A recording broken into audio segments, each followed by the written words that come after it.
I did a performance at Republic Hall and it was very terrible. They booed me off the stage. They wanted me to leave. And yes, I remember crying when I went backstage.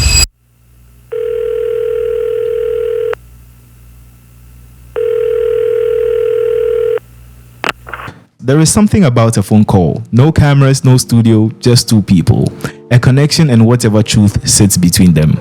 I am Donald and this is On The Line. Today I called Gyakie. Yes, the girl from Kumasi who turned the campus dream into an international movement. Daughter of a legend, I have to emphasize on that.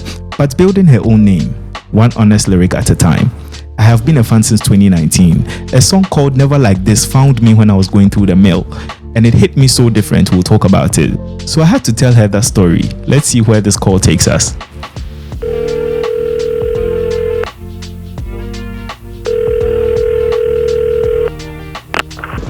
Hello? Hi, Gyakie, can you hear me? Yeah, How you doing? I'm doing good. How are you? I'm doing good, man. It's good to hear from you today. How's the day been so far? It's been amazing. Right. I can tell from your voice that it's been really good. So before I go ahead to say anything else, right? I'm going to actually sing a song. It's your song actually, but it's a Okay. song. Yes, it's a song that actually made me get to know your music, and Um, I'm going to perform some real a cappella right now. Yeah. So I mean, okay. I don't have the best of the voices, but I'll try. So um. Okay. Debi awo kame ho anaye dona so. Uhu adwendwen ama mentume mu afọ. Baby ame fire mama kuma hunu se oni me do ise minya yanka mesa koho. Wati makuma fala. Wow. Yeah. Oh, you can join me singing, please. Let's sing it. Se uhu se misudi wa. I'm not going my tree, so forgive me. Na mafana sem tra. Right. Yes. So this is actually the song that actually got me to know your music, and I actually fell in love with your music with this. And this was as far back as 2019 June. I think it was in June, if I'm right. Yeah, Yes. you're right. So yeah. So the main way I actually got to find this particular music, it was on a sad note actually, and I'm going to tell Wow. you. Yes, I'm going to tell you the story of how I heard the song, and you know that funny thing about music where it finds you in your most vulnerable state. Right. Yes, when you're actually really vulnerable and all of a sudden it hits you. So I was actually going through it, because if I say going through it, you should know what I mean, with the broken heart and tunes. Yeah, I was actually going through it that time, and this music actually found me, and that was how I got to discover your music. That's how it works, right? Music finds you when you are not looking for it, when you need it the most. But I wanted to know, when Gyakie writes, is she pulling it from her own pain, or is she writing for ours? I want to ask you, what is it about your music with how you actually compose it? Is it directly from your experiences, personal experiences, or is based off of stories that you believe other people would actually blend through it, would understand it? Most of the time, it has to do with something that I'm going through at that time that I'm in the studio, Yeah. or a past experience, or sometimes too, I just love to write stories. I write a storyline that I believe maybe if a listener is going through that particular experience, they would be able to relate to the song. Right. So I could write a song about, about life in general. Maybe at that particular time, I'm not going through a situation, but I just write the story in a way that it will fit into the listener's real life story as well. Yeah. Yeah, because I personally feel like most artists actually, write about love music. They try to put out lyrics on love and emotions and all that. But with the kind of distinct thing you put into your music, like the unique angle. I just want to understand what the angle is. Like whenever you make music, whenever you actually go into the studio to record, like what is the first thing that actually comes to mind before you make the music for your audience?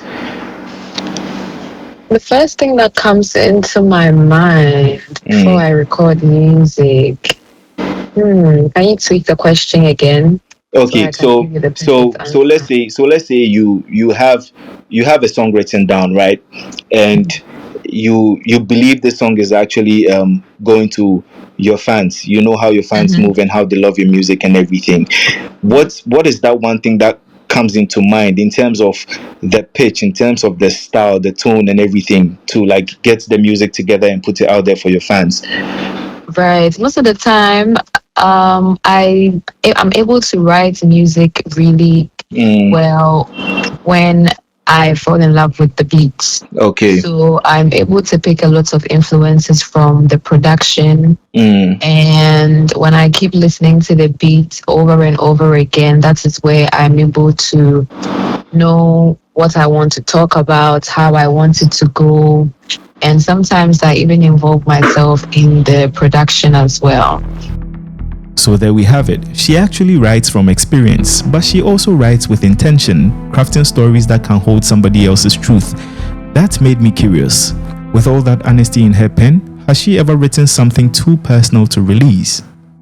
Let me ask you this interesting question. Yeah, have you ever actually held back a song? Like maybe you recorded a song and you felt like this song is very too personal or too vulnerable to release. And Yeah, and yeah. how does that debate in your mind look like? Like brush me through that feeling. How does it feel like?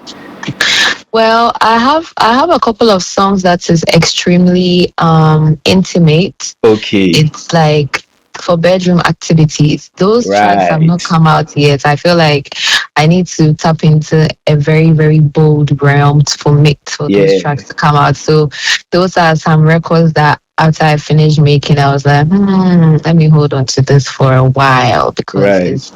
it's too explicit. Yeah. So those are the kind of tracks I'm still holding in Hey, the please don't studio. hold though. Some of They some will of come us out. some of us we Some are of waiting you for those like kind of bad songs. things, So eh? Jackie, don't do that. Don't You do like that. the You know. bad things. Yeah, Okay. yeah, yeah. Right.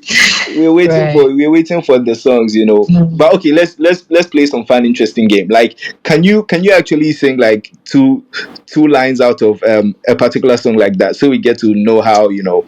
intimate. Oh, come on, my people would like Mm. to hear that. You will hear it we at would the right we would hear time. it at the right time. Yeah. Yes. What an interesting way to find out. She is holding the heat. Bedroom music she's not ready to share yet. Well, I respect that. But the music she has released, like the After Midnight album, now that's where I wanted to go next. Specifically, a collaboration I didn't see coming. Let's come to After Midnight. Mm. I've listened to After Midnight a couple of times, and one of the features I wasn't expecting was with Omar Sterling. And to be Mm. very honest, I listened to Omar Sterling a lot, and when I heard him on Y2K, I was like, oh no, like my two people on one favorite song. Yeah, And on one how song. yeah how did it happen? Like I'm very curious. Yeah, I have been a diehard Payday fan. I still Exactly, am a big from the fan. payday days. Like I'm actually Yes, Gen Z, but it's very funny how I really follow Omar right, Sterling from back in the days. I really love him right. actually. Yes, I love the Yeah, fact that you like him as well. That means our energy is right. But exactly. yes, I've been a fan of his music. I've always wanted to, jump on a record. I do have a song with R2Bs, but it wasn't with Payday only. That's Need Your Love. That dropped in I think 2022. But I Mm, was always yearning for a record with Omar Sterling, and I knew it was going to happen at the right time. yeah, So I did the record already. We didn't do it together. I did the record, and then big shouts to Ultra Nova. He produced it. So when I finished, I was trying to see which rapper would actually sit so mm, well on it, and he was the first name that came to mind. right. So reached out to him. We went to his studio, played him the track, and he was in love with it. So he recorded his verse right there that evening as well, and then the track was brought to life.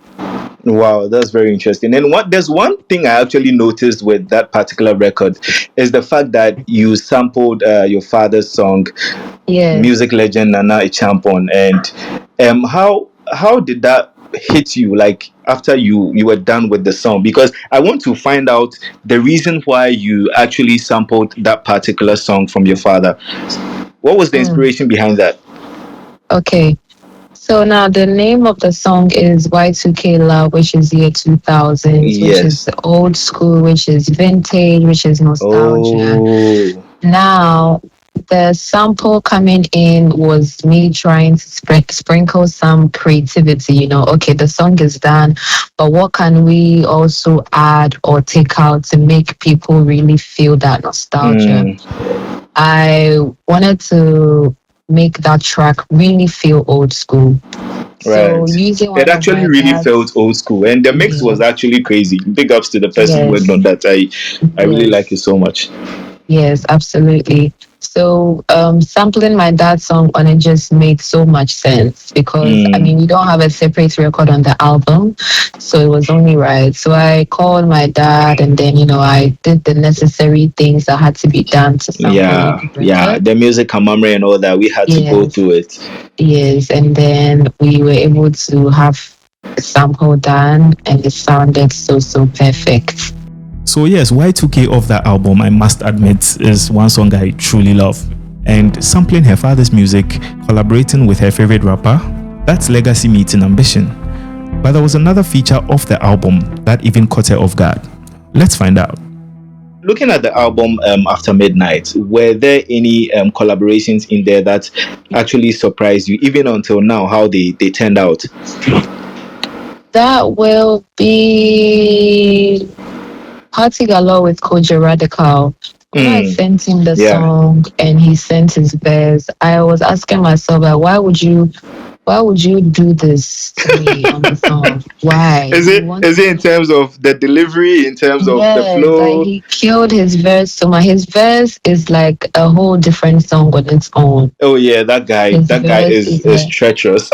Yes, so I was so like hyped when I heard his verse. He really puts Mm, in a lot, even with the backings that he did. He actually carried the whole song. yeah, he And he his really verse, did. his verse is my favorite song on Party Galore, that record, yeah.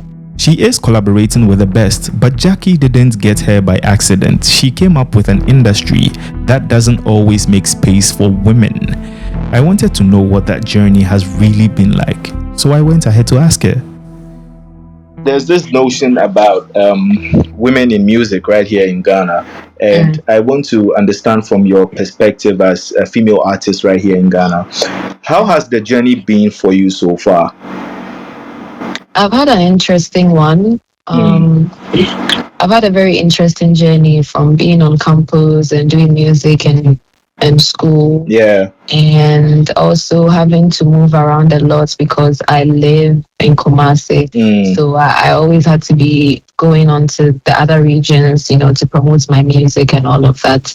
right. And being a female, like you mentioned as well, it takes Mm, some extra efforts to do certain things yeah. because it's really male dominated, and people I feel like people don't really pay attention to the females as much as they Exactly. Well, do. for real. Like I'm not the only person that has dropped a project. We have the other female artists that have dropped albums and EPs. They've Mm, done shows, but the attention is not as heavy, as yes. it is. But yeah.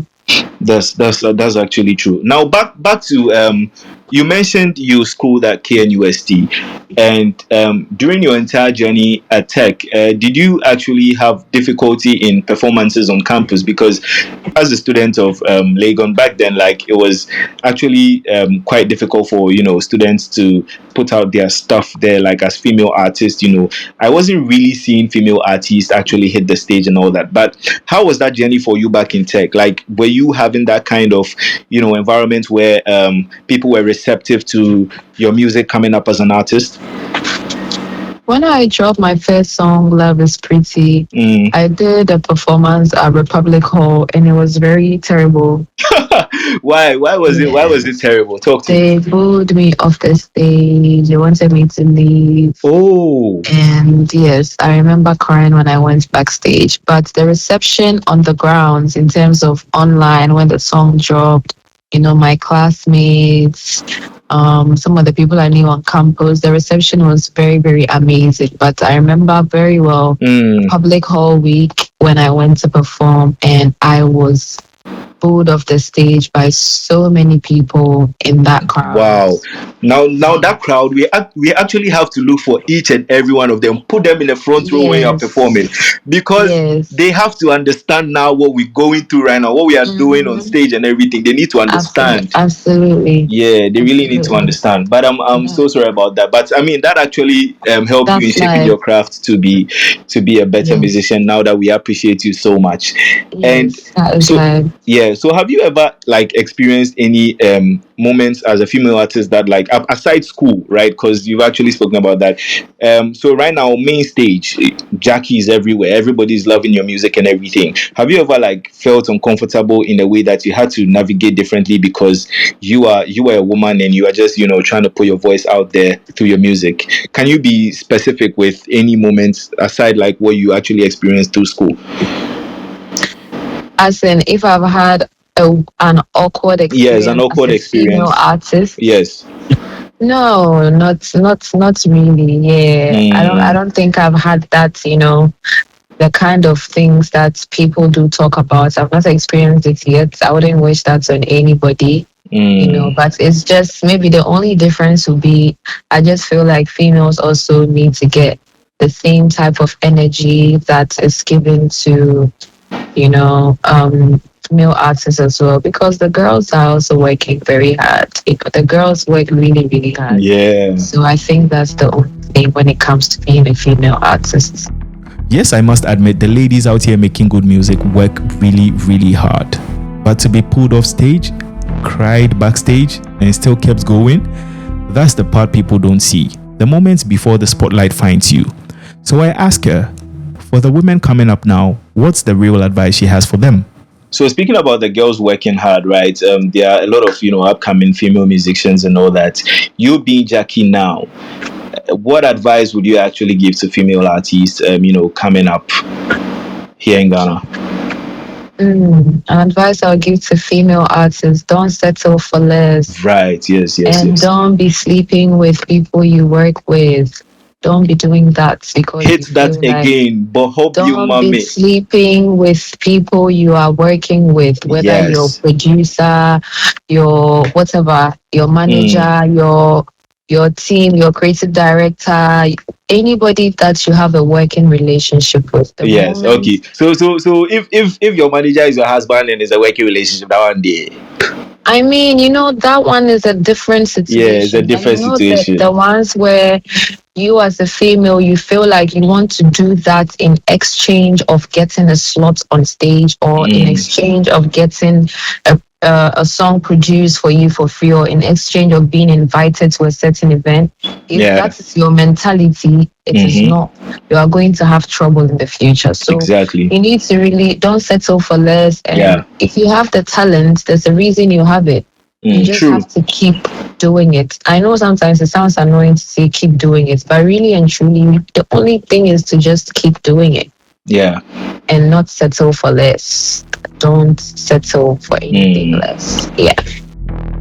I do side with her on this one. Nobody should settle to be a denominator. Straight talk, no filter. That's Gyakie. But before I let her go, I had to ask, what does she really want people to hear when they listen to After Midnight? What is one thing with After Midnight, the album, that you wish more people would actually pay attention to or talk about when it comes to After Midnight? The lyrics. I think people need to see the kind of efforts I put in my songwriting. Yes. And because most of the songs on the album I wrote myself. I did have like a few co-writers on like maybe 2 or 3 tracks, but majority of the songs on the album I wrote. And I think people need to just not listen to the tracks, but also pay attention to the lyrics, because there's some storylines in there. There's words of motivation, there's love songs, gospel, there's a gospel track as well. And so they should basically listen and enjoy, but also pay attention to the lyrics as well. That is very interesting to know. She wrote most of the songs on her album. That is true pen game.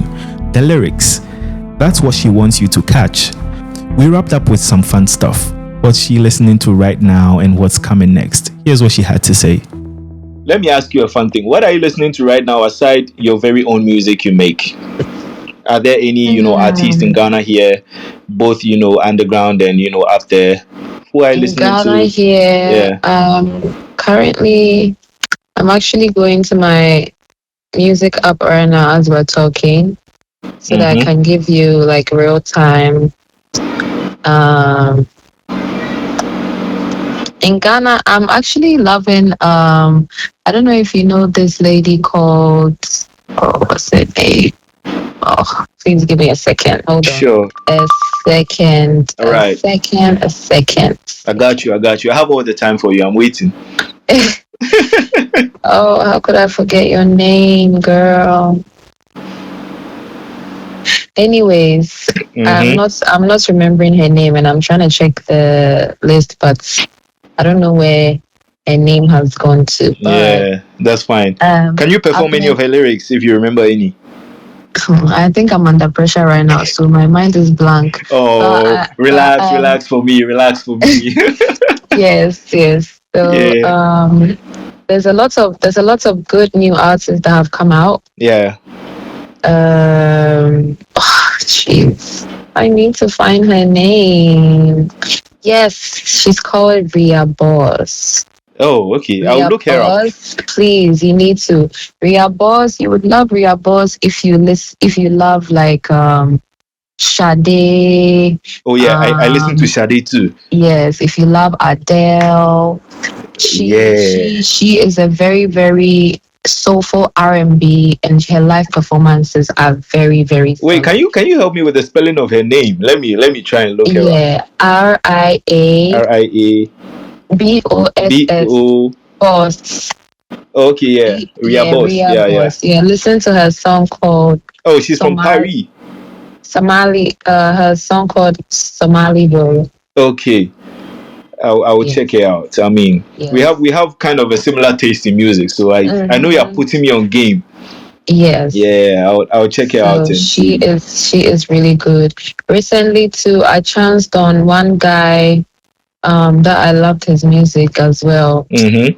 All these names are leaving my head right now, but yeah, we have some good talents out here in Ghana. Yeah. Oh well, that's nice to hear that you're listening to these, very good artists out there. But before you leave, can you give us a sneak peek of what you're working on for this year, what we should expect? Yes. Mm-hmm. So the album, like I said, 17 tracks is a lot of work. Yes. So we're not done with the album. We're still pushing it. We're Oh, still so there's an shooting album coming. videos. Heat. Mm. Look at you're being like I'm talking about the same album. Right. I thought you were Yes. talking about a different album. Hey, wow, you guys don't want me to breathe? Share. We are on your next for 53. good music. We are on your next for good music. Wow. Yeah, right. Understandable. Anyways, I'm Yeah. talking about the After Midnight album. We're still shooting Mm-hmm. videos. Videos. There's Oh, okay. visualizers coming out. We've not dropped any music video for any of the collaborations. I only have Yeah. That I noticed actually. a visualizer for Party Galore. That is, yeah, but we are shooting music videos, and there's going to be more content. Mm-hmm. We're gonna be playing shows as well Yeah. outside. Oh, nice. And yeah, the main focus is the album. And we're gonna be dropping singles on the side, just to spice things up, Yeah. and drop some collaborations as well. So there's Mm-hmm. going to be more Gyakie this year. Oh, nice. I'm looking forward to that. Yeah. My mind day for that, so we'll be Yes, out here waiting. absolutely. But thank you so much for joining me on the line, man. It's been a Thank wonderful you. conversation, and do Thank you enjoy for the rest having of your me. day.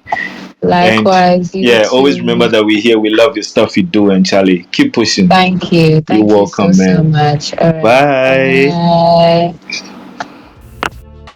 So there you have it, guys. Gyakie pulled off stage once, now selling out shows, writing her own songs and holding music she isn't ready to share yet. Eventually, we will get to hear them. And still figuring it out, just like the rest of us. That is what I love about these calls. You get the person behind the sound. That was Gyakie on the line.